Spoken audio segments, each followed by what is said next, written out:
Hi everyone and welcome to today's video. So we've got a quick and easy install. So if like me you've got a mini R56 or R53 or F56 that has a bit of a dodgy ropey aerial. So if you look at mine, it's a few years old now, it's starting to fall apart, probably been through a few car washes or whatever by the looks of it. I want to sort of tidy it up. Now I'm not a big fan of these big long aerials, so I wanted to replace it with one of these little bee sting ones. So you can see here it comes with a few adapters.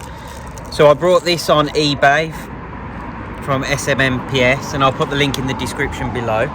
But it's literally a 30-second install, if that. So all you do is unscrew the stock one.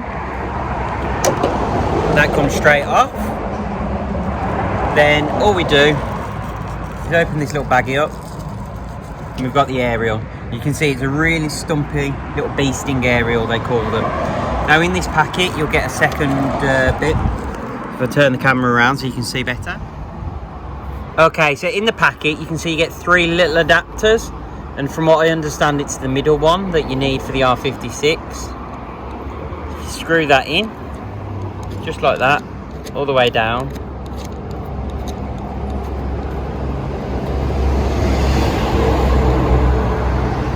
Then you should be able to then screw your aerial to that.